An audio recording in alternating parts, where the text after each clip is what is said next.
फायदा किसका, है ना। इस दुनिया में कुछ भी हो, है ना, फायदा किसका होता है। मान लो इस दुनिया में युद्ध चल रहे हैं तो फायदा किसका है ना। अगर इस दुनिया के अंदर लोग कुछ भी करते हों जिससे कि किसी तरह के जन और बल आपका धन का नाश होता है ना, नुकसान होता है ना, तो तन मन धन तीनों का अगर नुकसान होता है तो फायदा किसका है ना।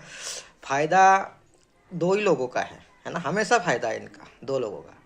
एक है व्यापारी वर्ग, है ना। व्यापारी वर्ग का मतलब दुकान चलाने वाले नहीं है ये कोई व्यापारी नहीं है दुकान चलाने वाले, ये सब तो एम्प्लॉय हैं, है ना, व्यापारियों के। तो किराना दुकान चलाना, कपड़े दुकान चलाना, ये सब ये नौकर हैं सब ये कोई व्यापारी नहीं है ये, है ना। ये व्यापारियों के नौकर हैं, एक अलग तरह के, है ना। तो फायदा किसका, एक्चुअली सरकार का फायदा और व्यापारियों का फायदा। इस दुनिया में युद्ध होता है तो सरकार का फायदा है, व्यापारियों का फायदा है ना। नुकसान जो होता है वो लोगों का होता है ना। जो काम करने वाले जो लोग हैं, जो अपना श्रम से कुछ कर रहे हैं ना, नुकसान हमेशा उनका होता है। जैसे युद्ध चल रहा है ना, युद्ध चल रहा है तो किसका नुकसान है बताइए। व्यापारियों का क्या नुकसान है, उनकी तो मिसाइलें बिक रही है ना।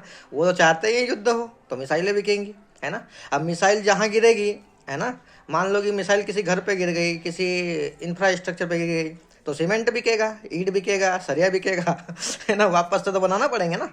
तो कुल मिला के फायदा जो है, अच्छा जब सीमेंट बिकेगा, है ना, मिसाइलें बिकेंगी, तो सरकार का फायदा होगा कि नहीं होगा सरकार को फिर से टैक्स मिलेगा ना। एक मकान बना, उसके लिए सीमेंट पे टैक्स लिया सरकार ने, अब वापस से बनेगा तो फिर सीमेंट पे टैक्स आएगा कि नहीं आएगा, है ना। इस तरह से सरकार और व्यापारी ये हमेशा फायदे में रहते हैं। इस दुनिया के अंदर कुछ भी घटनाएं घटती हैं, है ना।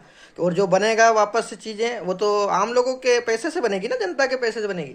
तो इस दुनिया के अंदर जो भी होता है, युद्ध होता है ना, और कोई घटनाएं होती हैं, उससे जो नुकसान है वो आम जनता को ही है, चाहे वो किसी भी देश की हो, है ना। और जो फायदा है वो व्यापारियों को और सरकार को होता है, तो इनका फायदा होता है। इसलिए घटनाएं होती रहती हैं।